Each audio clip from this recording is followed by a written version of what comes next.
Hello बच्चों, Bablu tutorial के इस चैनल पर आप लोगों का बहुत बहुत स्वागत है।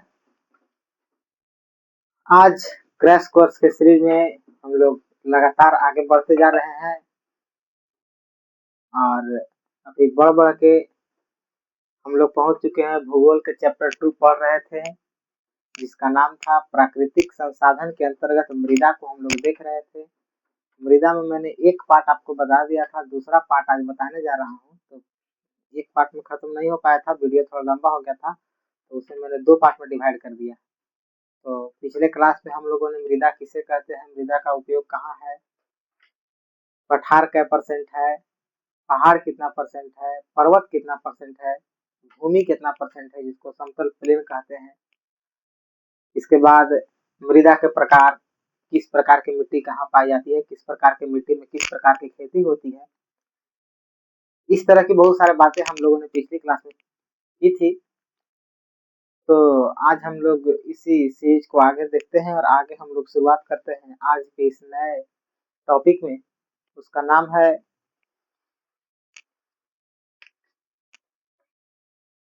भूमि का उपयोग। भूमि का उपयोग, भूमि का उपयोग याद रखेंगे। पार्ट 2 है। जो बच्चे पार्ट 1 नहीं देखे हैं वो पहले पार्ट 1 एक बार देख लेंगे, उसके बाद पार्ट 2 को देखेंगे। भूमि का उपयोग देखिए कहाँ करते हैं।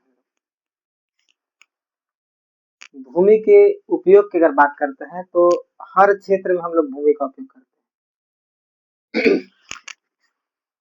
रहने के लिए, घर बनाने के लिए, कंपनी लगाने के लिए, चलने के लिए, हर क्षेत्र में पेड़ लगाने के लिए, पेड़ पौधा की इत्यादि सब चीज करने के लिए हम लोग भूमि का इस्तेमाल करते हैं।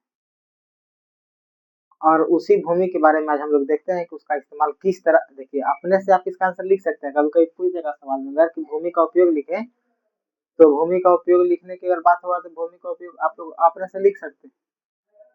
सोच समझ करके, देख ताक करके उसको किस तरह से बनाया जाना है, क्या करना है, आप उसको देख के अपने से भी लिख सकते हैं भूमि का उपयोग। लेकिन हम आपको थोड़ा सा बता देते हैं इसके संबंध में। आपका जो पाठ्य पुस्तक है, आपका जो पुस्तक है उस पाठ्य पुस्तक के हिसाब से भूमि का क्या उपयोग है, उस पाठ्य पुस्तक के हिसाब से भूमि का उपयोग हम लोग इस चैप्टर में देख लेते हैं। ठीक है, देखिए भूमि का उपयोग की अगर बात करते हैं तो सबसे पहले भूमि का उपयोग हम लोग करते हैं वन विस्तार के रूप में। वन विस्तार।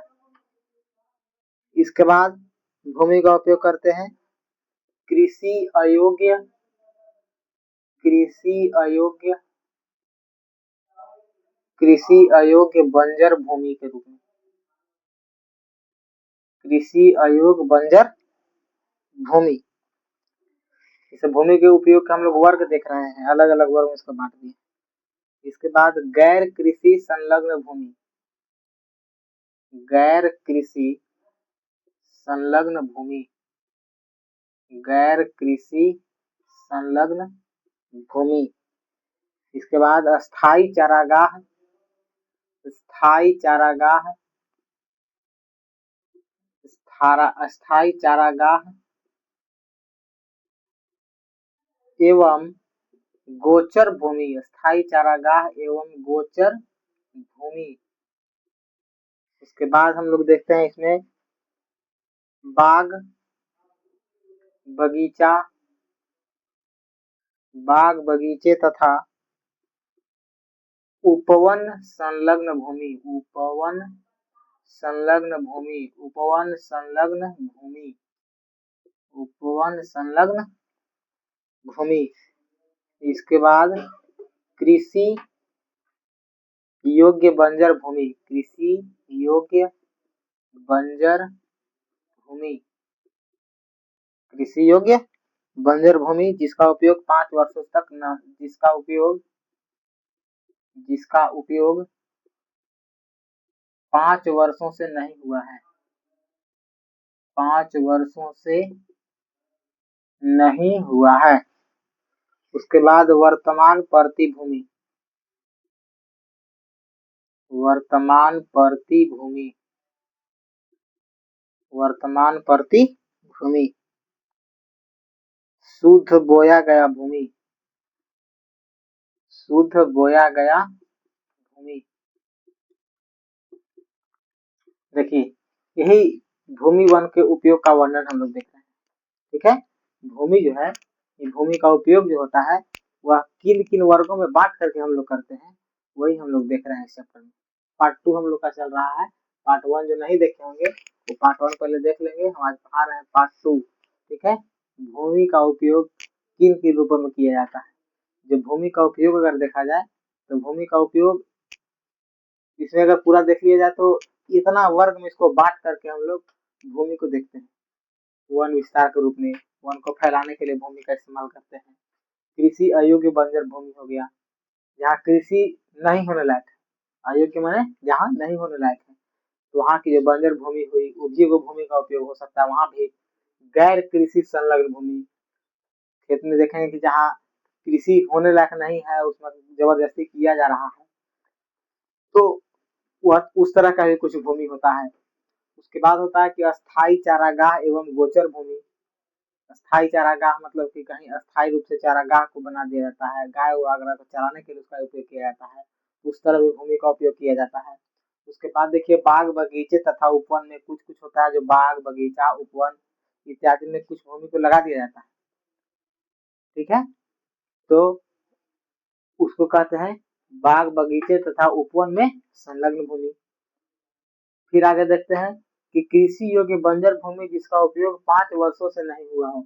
और कुछ ऐसा भूमि होता है जो कृषि योग्य है लेकिन उसको बंजर बना दिए हैं, लगभग 5 साल से वहाँ खेती नहीं कर रहे हैं, तो लगभग 5 साल से उस जगह पर अगर खेती नहीं कर रहे हैं तो उस तरह के भूमि का भी उपयोग होता है। उस तरह से भी वर्तमान प्रति भूमि, जो वर्तमान में प्रति भूमि होता है, परित जिसको हम लोग कहते हैं, जहाँ कोई फसल नहीं लगा होता है, तो वर्तमान प्रति भूमि के रूप में भी भूमि का उपयोग होता है।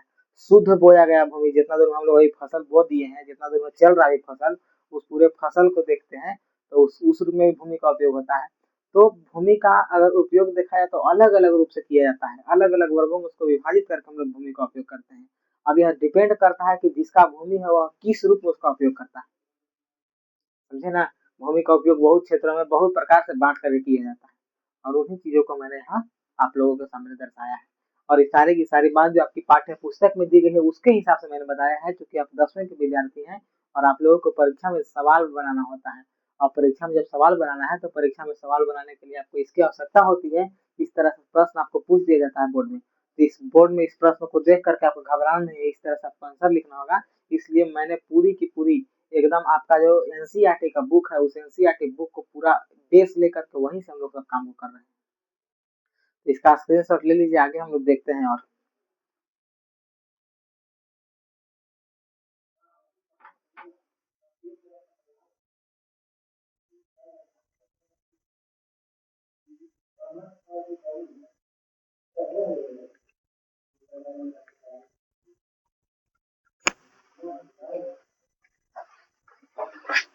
स्क्रीनशॉट हो गया आप लोग के, अब देखते हैं।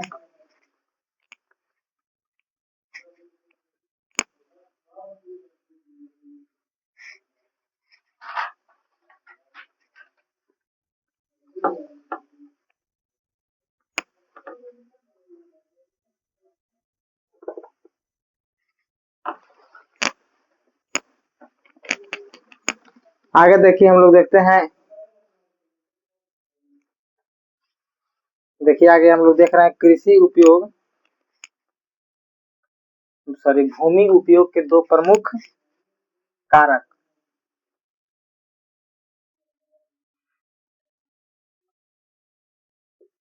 भूमि उपयोग के दो प्रमुख कारक,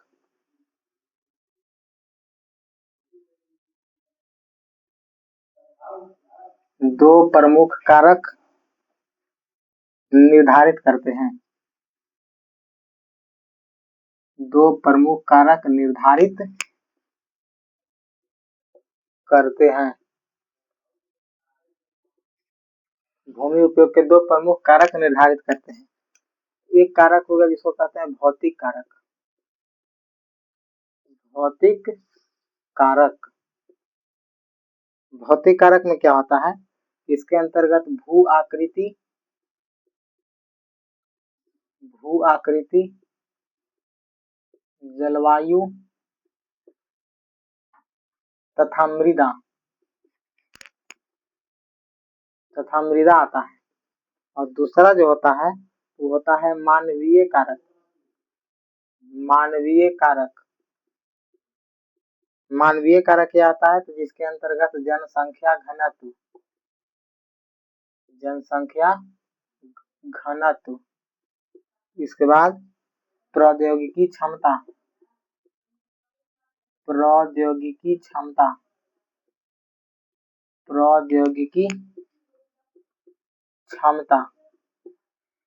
इसके बाद संस्कृति एवं परंपरा,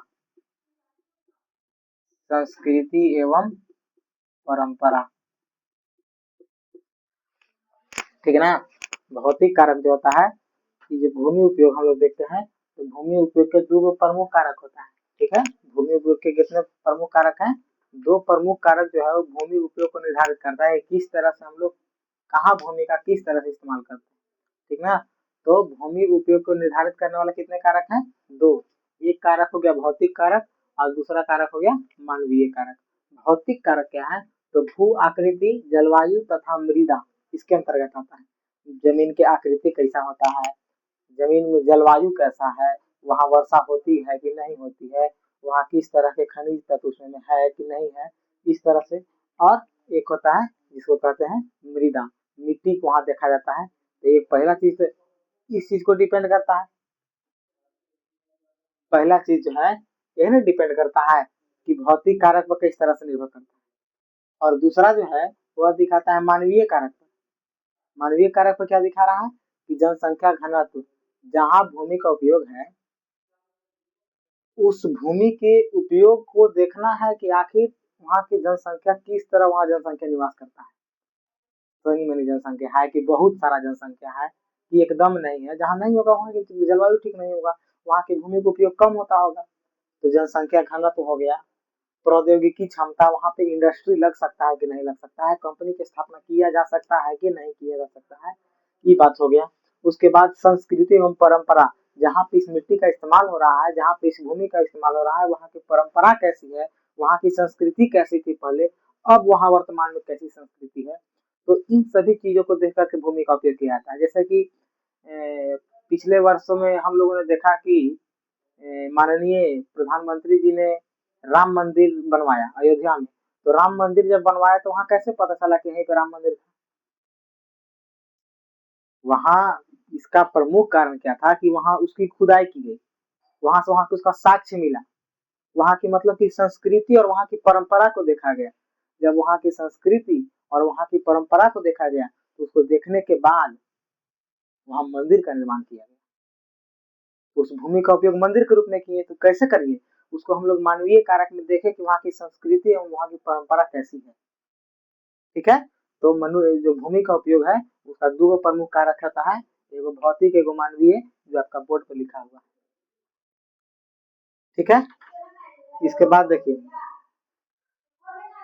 बाद देखिए और क्या होता है कि आगे जब हम लोग देखते हैं तो आगे देखिए इसमें क्या है कि तो भूमि के उपयोग के दो प्रमुख कारक हम लोग देखें। आगे हम लोग देखिए भूमि से संबंधित कुछ महत्वपूर्ण तथ्य देख लेते हैं। महत्वपूर्ण तथ्य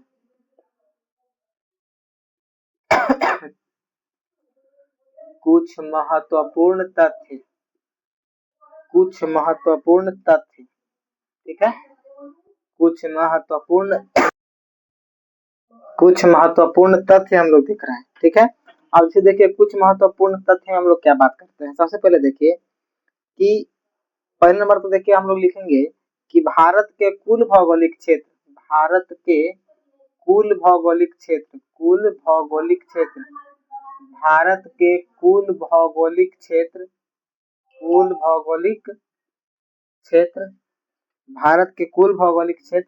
32.8 लाख वर्ग किलोमीटर, 32.8 लाख वर्ग किलोमीटर के मात्र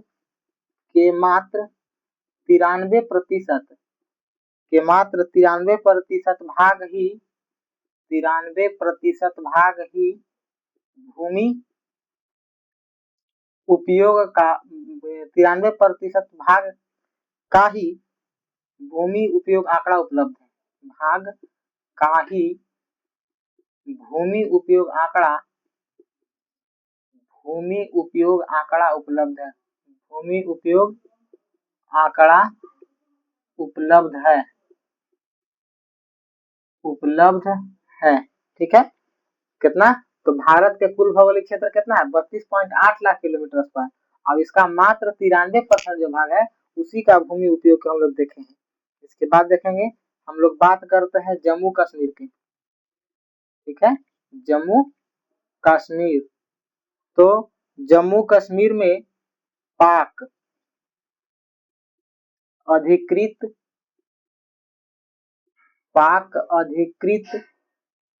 तथा चीन अधिकृत भूमि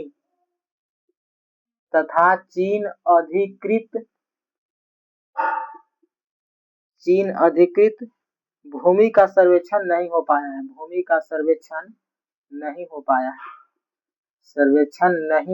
है।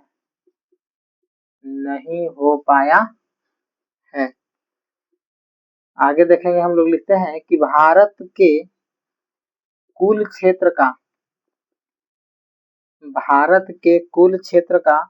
54% भाग कृषि योग्य है। आगे देखिए क्या इसमें हम लोग देखते हैं कि जो पंजाब एवं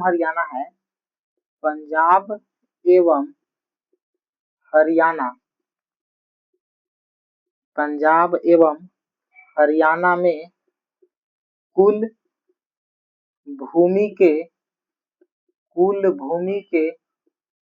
80% भाग पर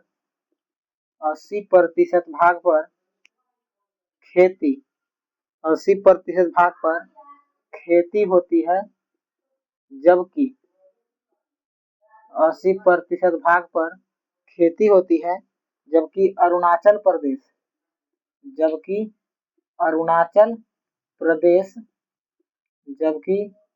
अरुणाचल प्रदेश, मिजोरम,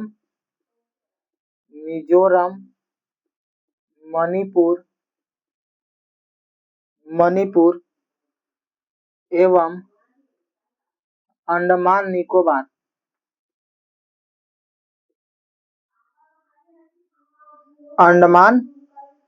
निकोबार द्वीप समूह में 10% से भी कम क्षेत्र में 10% से भी कम क्षेत्र में खेती होती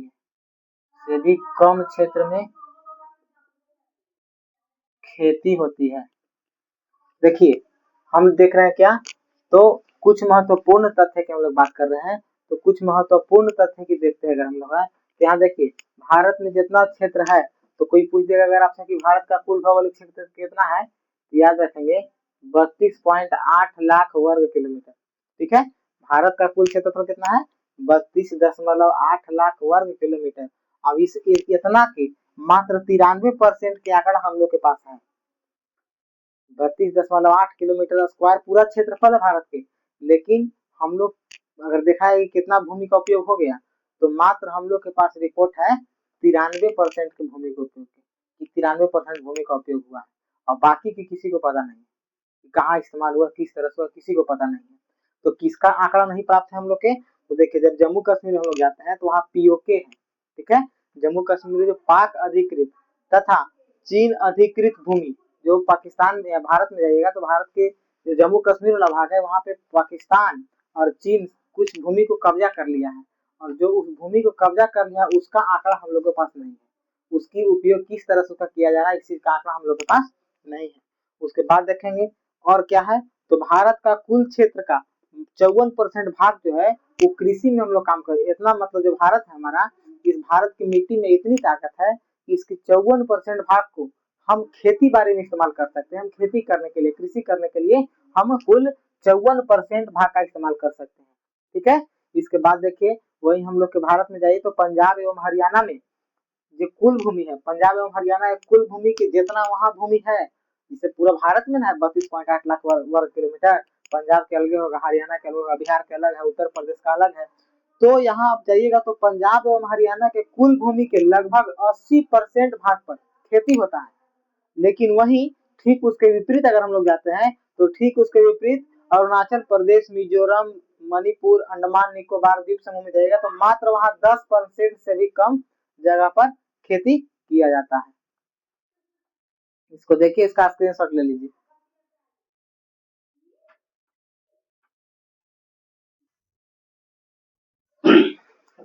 स्क्रीनशॉट ले लिए होंगे, हम इसको इरेज कर देते हैं।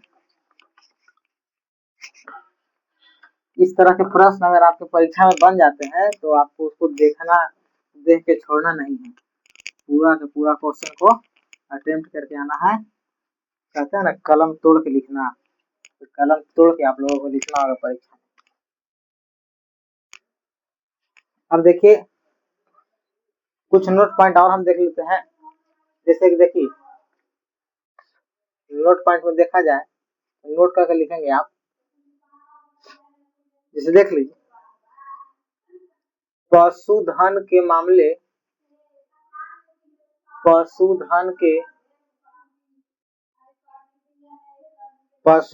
मामले में भारत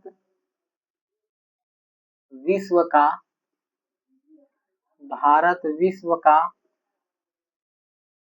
अग्रणी भारत का विश्व में अग्रणी स्थान है। उसके बाद देखिए आगे हम लोग देखते हैं भूक्षरण क्या है। ठीक है, भूक्षरण की अगर बात करते हैं तो इसका परिभाषा होता है कि मृदा को अपने स्थान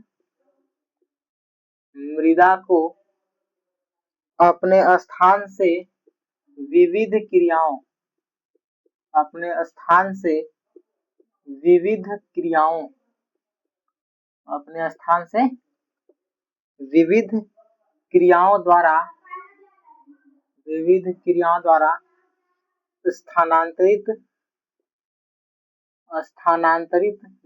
क्रियाओं द्वारा स्थानांतरित होना भूक्षरण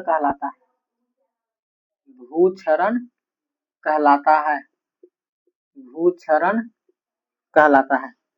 ठीक है, अब देखिए परीक्षा में पूछ देता है कि भूक्षरण के कारण क्या है।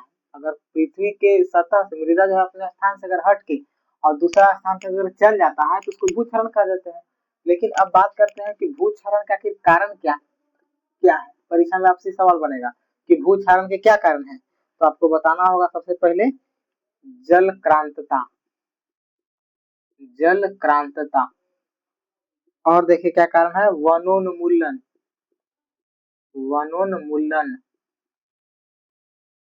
और क्या कारण हो सकते हैं, अति पशुचारण।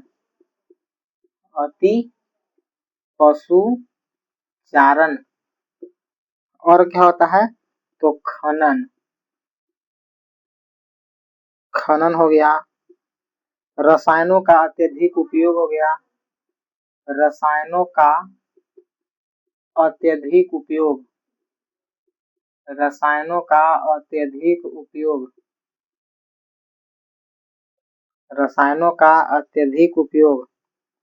अगला है भूस्खलन। आगे है अनावृष्टि।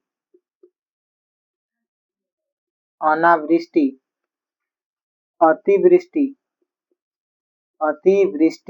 एक कारण अतिवृष्टि भी होता है। तो इस तरह से भूक्षरण के मुख्य कारण ये सब होते हैं। ठीक है, भूक्षरण के अगर कारण की बात करते हैं तो देखिए भूक्षरण क्या है, तो मृदा को अपने स्थान से विविध क्रियाओं द्वारा स्थानांतरित, माने मिट्टी एक जगह से हट के और दूसरा जगह चल गया तो उसको कहते हैं कौन, भूक्षरण कहते हैं। अगर एक स्थान से मिट्टी हट के दूसरा जगह चला गया तो उसको भूक्षरण कहते हैं। अब कारण क्या है, जलाक्रांतता। मैंने कहा होता है कि बहुत अधिक पानी भर गया तो उसे भूक्षरण हो जाता है। पानी के साथ मिट्टी बह जाता है। वनोन्मूलन, पेड़ की अगर कटाई करते हैं तो पेड़ की कटाई से भी इससे हो जाता है, मिट्टी खत्म हो जाता है। उसके बाद अति पशुचारण, देखिए अब जानवर घास और खाएगी तो उसका जड़ के साथ मिट्टी भी कबर जाएगा, और जब जड़ के साथ मिट्टी भी कबर जाएगा तो मिट्टी के कबर जाने के बाद वहाँ की जो मिट्टी जैसी हवा चलेगा तो इलेक्ट्रॉन उसका समझिए कि मुक्त हो गया, जो बंधन में बंधा हुआ था मिट्टी वो अलग अलग हो गया, अब अलग हो गया तो हवा मारेगा तो उड़ जाएगा। एक अति पशुचारण भी हो गया। खनन, अगर कहीं गड्ढा खोद देते हैं तो उससे भी मिट्टी का स्थानांतरण होता है। रसायनों का अत्यधिक उपयोग से हो जाता है, अगर केमिकल का ज्यादा उपयोग करते हैं तो हो जाएगा। भूस्खलन, कभी कभी देखते हैं कि पहाड़ पर से पूरा मिट्टी भरा के नीचे आ जाता है तो उससे भी इसका हो जाएगा। इसके बाद अनावृष्टि हो गया, अतिवृष्टि हो गया, ये सब मुख्य कारण है किसका, भूक्षरण के, सब मुख्य कारण है। इसका आप लोग स्क्रीनशॉट लीजिए।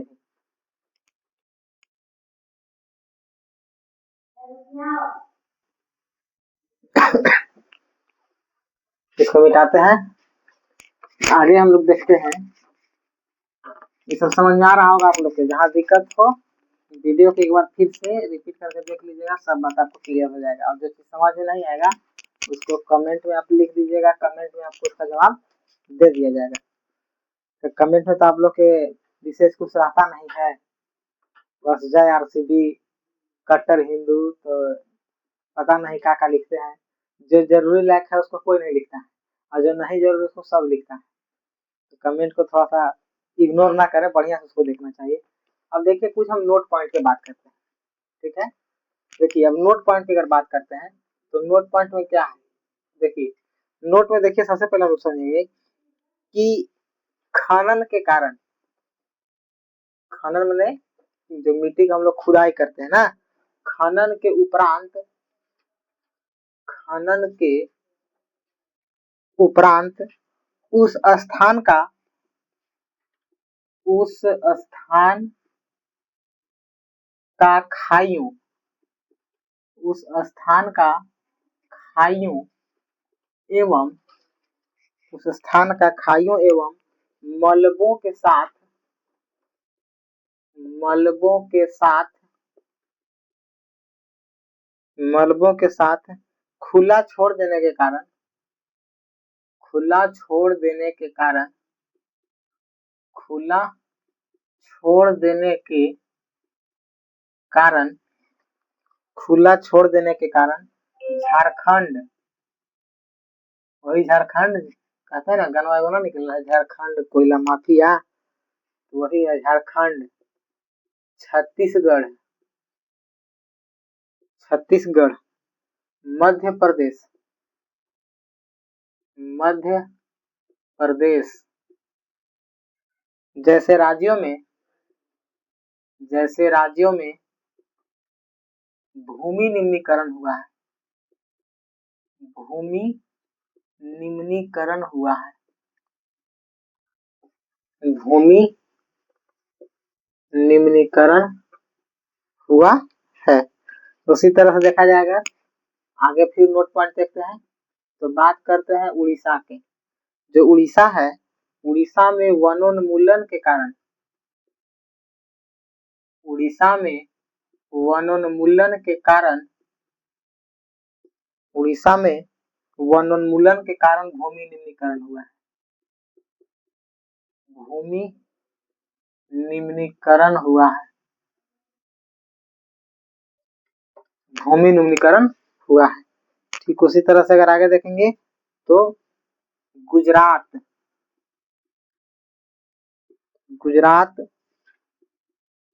राजस्थान, राजस्थान, मध्य प्रदेश, मध्य प्रदेश और महाराष्ट्र जैसे राज्यों में, और महाराष्ट्र जैसे राज्यों में, महाराष्ट्र जैसे राज्यों में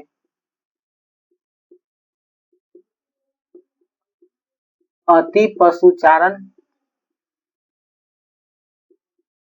अति पशुचारण के कारण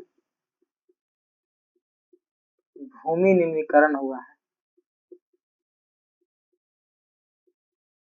भूमि निम्नीकरण हुआ है। ठीक है, उसी तरह से अगर हम लोग देखते हैं पंजाब में कहते हैं कि पंजाब में अति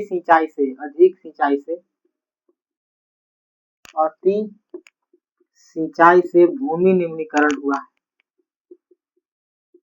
भूमि निम्नीकरण हुआ है।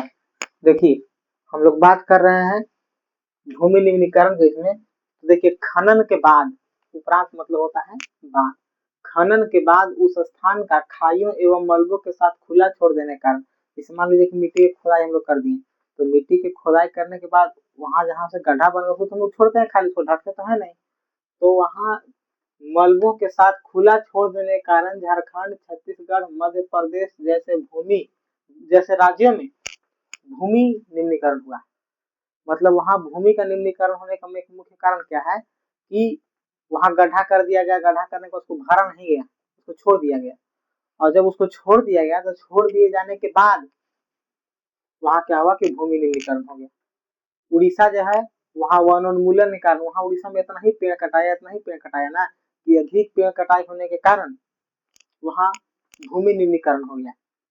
गुजरात, राजस्थान, मध्य प्रदेश, महाराष्ट्र इत्यादि राज्य में बहुत ज्यादा पशु को चरा दिया गया, तो पशु के चराने से भी भूमि निम्नीकरण होता है। और पंजाब में अधिक सिंचाई किया गया, तो पंजाब में अधिक सिंचाई होने के कारण वहां भी भूमि निम्नीकरण कर दिया गया। भूमि निम्नीकरण हो गया अपने आप, प्राकृतिक रूप से हो जाता है। ठीक है, तो ये सब भूमि निम्नीकरण के मुख्य कारक हैं जो आप लोगों को मैंने इस बोर्ड पे लिख करके दिया है। टोटली आपको हम आपके पाठ्य पुस्तक के हिसाब से देखना है। ठीक है, इसका स्क्रीनशॉट लीजिए, आगे फिर हम लोग देखते हैं।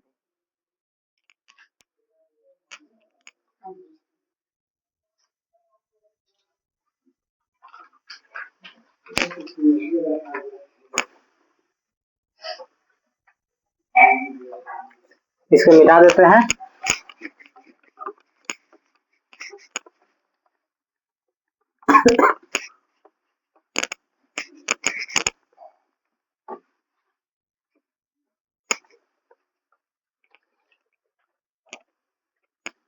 देखिए आगे हम लोग देखते हैं कि रसायन के अधिक उपयोग का प्रभाव। रसायन के अधिक उपयोग, रसायन के अधिक उपयोग का भूमि पर प्रभाव, भूमि पर प्रभाव, भूमि पर प्रभाव। देखिए क्या हुआ कि इसमें देखिए ये हेडिंग हो गया, इसमें आपको याद रखना है कि जो रसायन, रसायन मतलब होता है अंग्रेजी में इसको हम लोग कहते हैं केमिकल। तो रसायन के अधिक उपयोग से, इसमें लिखेंगे कि रसायन के अधिक उपयोग से, रसायन के अधिक उपयोग से, रसायन के अधिक उपयोग से मृदा के पोषक तत्वों में, मृदा के पोषक तत्वों में, मृदा के पोषक तत्वों, मृदा के पोषक तत्वों में कमी होने लगती है, कमी होने लगती है, कमी होने लगती है। जैसे मृदा के पोषक तत्व क्या होता है, मृदा के पोषक तत्व हो गया जल, वायु, केचुआ, etc। अब देखिए एक रसायन है एंड्रीन, एंड्रीन नामक रसायन, एंड्रीन नामक रसायन मेढक के प्रजनन, मेढक के प्रजनन को प्रभावित करता है, मेढक के प्रजनन को प्रभावित करता है। ठीक है, देखिए रसायन जब हम लोग अधिक उपयोग करते हैं, तो रसायन के अधिक उपयोग से क्या होता है कि जो मृदा होता है उसका पोषक तत्व में कमी होगा। ठीक है, अधिक केमिकल का यूज करेंगे हम लोग खेत में अगर, तो अधिक केमिकल का यूज करने से क्या होता है कि मृदा जो है, उस मृदा का पोषक तत्व कम हो जाता है। और एक एंड्रीन नामक रसायन होता है जो आपका परीक्षा में लगभग 2-3 बार पूछ चुका है। ठीक है, क्वेश्चन बैंक पलट के आप देख लीजिएगा। इसमें जो एंड्रीन नामक रसायन है उस एंड्रीन नामक रसायन के कारण जो मेढक का प्रजनन है, मतलब कि जो मेढक के जो बाल बच्चा उत्पन्न होता है, तो मेढक के बाल बच्चा उत्पन्न होने में दिक्कत है। एंड्रीन के कारण उन लोग का जो प्रजनन क्षमता है वो धीरे धीरे समाप्त हो रहा है। ठीक है, आगे हम लोग अब देखते हैं इसी में भूक्षरण। भूक्षरण तो देख लिया, भू संरक्षण देखते हैं। भू संरक्षण, भू संरक्षण देखिए, भू संरक्षण क्या है? तो मिट्टी के कटाव, मिट्टी के कटाव को रोकना, मिट्टी के कटाव को रोकना तथा मिट्टी के उत्पादकता को बढ़ाना, उत्पादकता बढ़ाना भू संरक्षण कहलाता है। भू संरक्षण कहलाता है। उपाय क्या है, कैसे बचा सकते हैं? संरक्षण में होता है बचाना। ठीक है, तो अब देखते हैं भू संरक्षण मतलब क्या होता है कि मिट्टी के कटाव को रोकना है और उसके उत्पादकता को बढ़ाना है, उसमें ज्यादा से ज्यादा उत्पादन करना है। तो कैसे इसको हम रोक सकते हैं? तो फसल चक्रण द्वारा। पहला हो जाएगा कि फसल चक्र के द्वारा, फसल चक्र के द्वारा। दूसरा हो जाएगा पहाड़ी क्षेत्र में, पहाड़ी क्षेत्र में समोच्च कृषि द्वारा, पहाड़ी क्षेत्र में समोच्च कृषि द्वारा, पहाड़ी क्षेत्र में समोच्च कृषि द्वारा। इसके बाद पवन अपर्दन वाले क्षेत्र में, पवन अपर्दन वाले क्षेत्र में, पवन अपर्दन वाले क्षेत्र में पट्टिका कृषि के द्वारा, पट्टिका कृषि के द्वारा। और रसायन आगे क्या लिखेंगे कि वृक्षारोपण करके, वृक्षारोपण करके, वृक्षारोपण करके। और कैसे बचा सकते हैं? तो जैविक खाद का उपयोग करके, जैविक खाद का उपयोग करके, जैविक खाद का उपयोग करके। और कैसे बचा सकते हैं? वर्षा जल संग्रह करके, वर्षा जल संग्रह करके, वर्षा जल संग्रह करके। तो इस तरह से हम लोग भू संरक्षण कर सकते हैं। देखिए फिर से एक बार आप समझ लीजिए कि रसायन के अधिक उपयोग का भूमि पर क्या प्रभाव पड़ता है। तो जब रसायन का अधिक उपयोग हम लोग करते हैं तो रसायन के अधिक उपयोग से जो मृदा है उस मृदा के पोषक तत्वों में कमी आ जाता है। जैसे मान लीजिए कि आपको अगर पोषक तत्व नहीं मिलेगा तो आपका जीवन बढ़िया से नहीं चलेगा, आप कोई भी काम को सुचारू रूप से नहीं कर पाएंगे। ठीक है, जैसे हमको बोलना है और मेरे अंदर विटामिन है नहीं, मेरे अंदर एनर्जी नहीं है, तो जब हमारे अंदर एनर्जी नहीं है तो हम बोल कैसे पाएंगे? तो उसी तरह से मिट्टी कोई भी फसल को उत्पादित करता है तो उसकी उत्पादकता को बढ़ाने के लिए, उस उत्पादकता को बढ़ाने के लिए उसे क्या चाहिए? पोषक तत्व चाहिए। और वो पोषक तत्व कैसे कम हो जाएगा? जब हम लोग अधिक रसायन का उपयोग करेंगे। ठीक है, एक रसायन है एंड्रीन, इस एंड्रीन के कारण मेढक का जो प्रजनन है वो नष्ट हो जा रहा है, प्रजनन क्षमता नष्ट हो जा रहा है एंड्रीन के कारण। एक केमिकल है जिसका नाम है एंड्रीन, और उस एंड्रीन का दुष्प्रभाव क्या है? तो मेढकों का प्रजनन क्षमता को कम कर दे रहा है रसायन।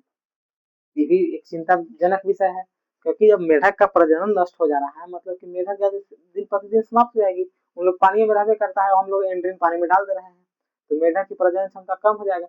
मेढके नहीं रहेगा तो मेढक नहीं रहेगा तो पानी के अंदर जो कीड़ा मौजूद होता है वो कीड़ा कौन खाएगा? ठीक है, इसके बाद देखिए हम बात किए भू संरक्षण के। भू संरक्षण क्या है? तो मिट्टी के कटाव को रोकना तथा मिट्टी की उत्पादकता को बढ़ाना, मिट्टी के कटाव को रोकना तथा मिट्टी की उत्पादकता को बढ़ाना। याद रखेंगे, मिट्टी के कटाव को रोकना तथा मिट्टी की उत्पादकता को बढ़ाना क्या कहलाता है? भू संरक्षण कहलाता है। और भू संरक्षण के क्या उपाय है? तो फसल चक्र के द्वारा।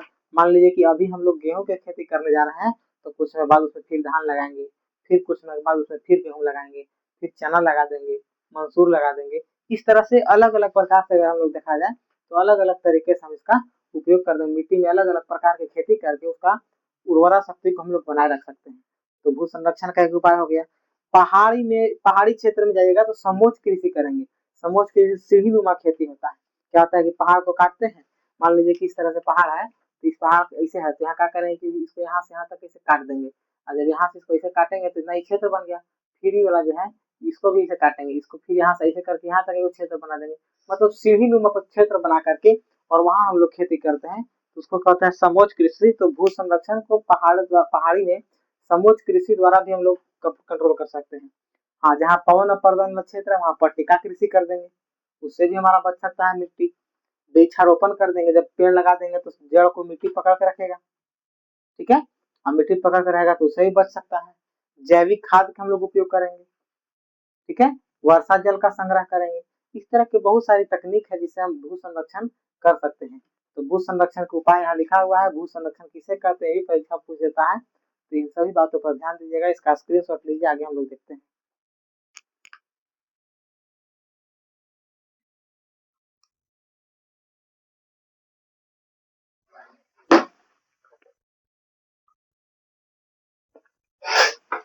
अब इसको मिटाते हैं, ज्यादा नहीं। आज का क्लास जो है आपका 40 से 45 मिनट तक का होगा शायद, लगभग अभी देख रहे हैं जब तक चले, लेकिन आज हम सेकंड पार्ट में इस चैप्टर को खत्म ही कर देंगे। तो देखिए, इतना बात तो हम लोग देख लेंगे। अब कुछ कुछ जो शब्द आया हम लोग के बीच उसके बारे में भी जानना जरूरी है आपको। जैसे कि एक शब्द आया था जिसका नाम था जलाक्रांतता। क्या नाम था? जलाक्रांतता। जलाक्रांतता क्या होता है? देखिए, सबके हम परिभाषा पहले लिख देते हैं। देखिए, अति सिंचाई के कारण, अति सिंचाई के कारण, अति सिंचाई के कारण भूमि में, भूमि में अत्यधिक, भूमि में अत्यधिक जल का जमा होना,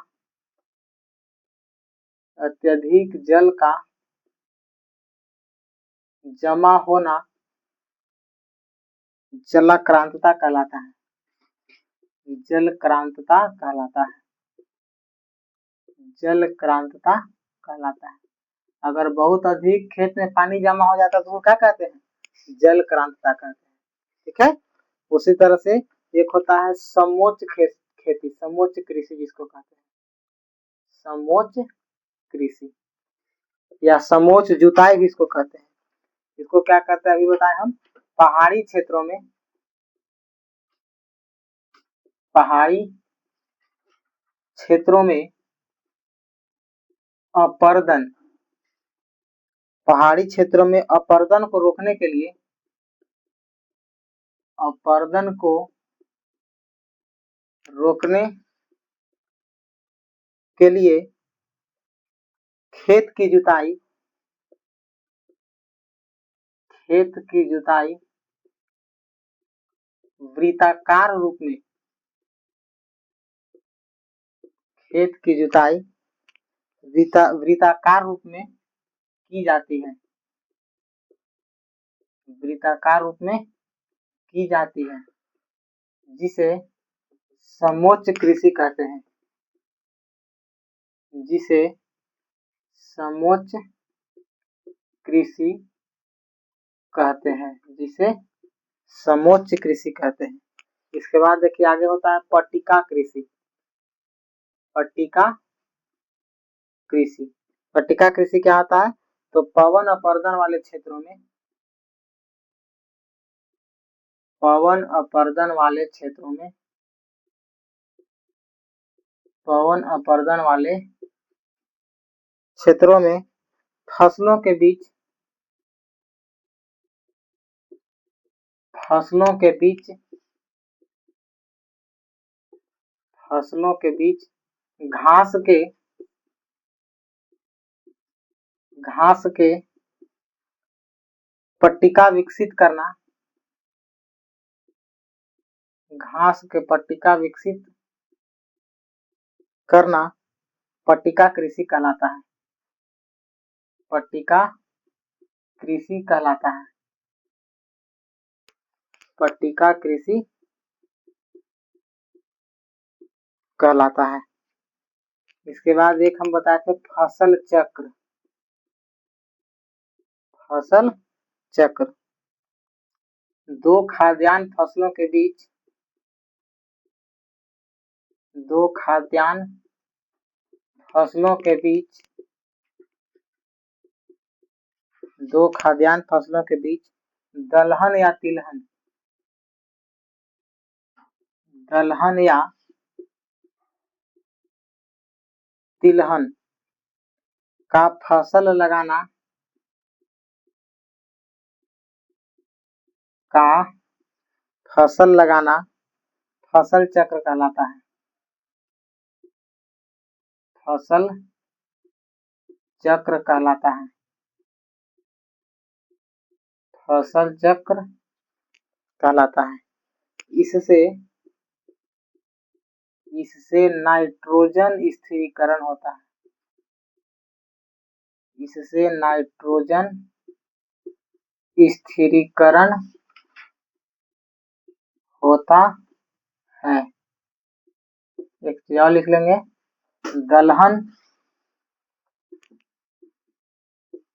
दलहन फसलों के जड़ों में राइजोबियम नामक जीवाणु, राइजोबियम नामक जीवाणु पाए जाते हैं। राइजोबियम नामक जीवाणु पाए जाते हैं। देखिए क्या है, जलाक्रांतता किसको कहते हैं? तो अति सिंचाई के कारण, अगर ज्यादा सिंचाई होता है, खेत में पानी भर जाता है, तो खेत में पानी भर जाने के कारण क्या होता है कि खेत में पानी भर जाने के कारण जो है जल जमा हो जाता है खेत में। ठीक है, पानी जो है वो खेत में जमा हो जाता है, और जमा हो जाता है जिसको क्या कहते हैं, जलाक्रांतता कहते हैं। ठीक है, उसके बाद देखिए समोच्च कृषि क्या होता है? तो समोच्च कृषि क्या होता है कि पहाड़ी भाग में जो अपर्दन वाले क्षेत्र होता है, जहाँ मिट्टी कट रहा है, तो अपर्दन वाले क्षेत्र में क्या कहते हैं कि पहाड़ को वही बताए ना कि मान लीजिए कि इस तरह से पहाड़ अगर है, तो इस तरह से कोई पहाड़ जिसको क्या करेंगे, गोले गोले से काट देंगे। ठीक है ना, वृत्ताकार रूप में इसको काट करके इसको खेती करेंगे तो सीढ़ी नुमा संरचना बन जाएगा। ठीक है, जिससे वहाँ पानी को हम लोग रोक सकते हैं। तो पहाड़ी क्षेत्रों में अपर्दन को रोकने के लिए जुताई जो है वो वृत्ताकार क्षेत्र में किया जाता है, तो उसको वृत्ताकार रूप में किया जाता है, उसको क्या कहते हैं, समोच्च कृषि कहते हैं। आगे देखेंगे पट्टिका कृषि क्या आता है, तो कोई भी फसल होता है वो फसल के बीच में घास लगा देते हैं ताकि हवा चलेगा तो फसल को नुकसान ना हुए, घास के कारण रुक जाए। ठीक है, तो उसको कहते हैं पट्टिका कृषि। अगर एक ही मान लीजिए कि धान की खेती कर रहे हैं, तो तीनों के तीनों सीजन में खाली धान की खेती कर रहे हैं, तो वहाँ बढ़िया फसल नहीं होगा। क्या करें कि धान लगाए, उसके बाद कोई दलहन या तिलहन के लगा देंगे, फिर कुछ लगा देंगे, रबी खरीफ करके इस तरह से अगर हम लोग खेती करते हैं, इस तरह से खेती करने से क्या होता है कि हम लोग के जो मिट्टी की उर्वरा शक्ति है वो बनी रहती है, उसको बचा करके हम लोग रख सकते हैं। अब देखिए इससे होता क्या है कि इससे नाइट्रोजन स्थिरीकरण होता है, और नाइट्रोजन स्थिरीकरण जो करता है उस जीवाणु का नाम है राइजोबियम बैक्टीरिया। और राइजोबियम बैक्टीरिया होता है क्या, तो दलहन फसल में देखिए कि गांठ टाइप के इस तरह से अगर फसल में अगर जड़ है, तो इस जड़ में देखिए इस तरह से इसे निकल के यहाँ पर इसी से और कोई कोई में रहता है इस तरह से गोल गोल संरचना देखिएगा उसमें लगा रहता है। ठीक है ना, वही होता है राइजोबियम। और जो राइजोबियम होता है वो क्या करता है कि नाइट्रोजन फिक्सेशन करता है और फसल को अधिक नाइट्रोजन देता है, और नाइट्रोजन अधिक मिलेगा तो खेती ज्यादा बढ़िया होगा। क्योंकि हम लोग देखते हैं ना यूरिया में 46% नाइट्रोजन होता है, तो यूरिया में जब 46% नाइट्रोजन है, तो 46% नाइट्रोजन जैसे यूरिया सहायता करता है फसल को उत्पादन बढ़ाने के लिए, तो वही यूरिया यहाँ राइजोबियम बैक्टीरिया दे देता है। ठीक है, आपका जो चैप्टर है इतना ही था, इतना में आपका पूरा समाप्त हो जाता है। क्वेश्चन आप लोग कमेंट में लिखिएगा कि फसल चक्रण मृदा संरक्षण में क्यों आवश्यक है या कैसे आवश्यक है। ठीक है, फसल चक्रण मृदा संरक्षण में कैसे आवश्यक है, होमवर्क के रूप में क्वेश्चन है, इसको कमेंट में इसका आंसर लिख दीजिएगा। बाकी आज के लिए हम लोग इतना ही रखते हैं। इस चैनल को अधिक से अधिक दोस्तों के पास सब्सक्राइब में शेयर कर दीजिएगा ताकि सब्सक्राइब बढ़े। लाइक कमेंट भी किया कीजिए, क्योंकि आप लोग को कमेंट जो करना होता है वो नहीं करते हैं, जो नहीं करना होता है उस तरह के कमेंट से आप लोग कमेंट बॉक्स को भर देते हैं। तो थोड़ा इस चीज़ पे विचार कीजिएगा। और आज सेकंड चैप्टर जो है ज्योग्राफी का, जिसका नाम है मृदा संसाधन, उसको भी हम लोग खत्म कर चुके हैं। इसी तरह से धीरे धीरे हम लोग आगे भी बढ़ रहे हैं। अभी भी हम लोग के पास लगभग 2-2.5 महीने का समय बचा हुआ है। लगभग अढ़ाई क्या, अगर देखा जाए जो तो 3 महीना समय लग जाता है, लगभग हम लोग के पास मिल जाता है। तो हम लोग लगे हुए हैं और आगे भी इसी तरह से आपका क्लास चलता रहेगा। आज के लिए इतना ही, मिलते हैं अगले क्लास में नए टॉपिक के साथ। धन्यवाद।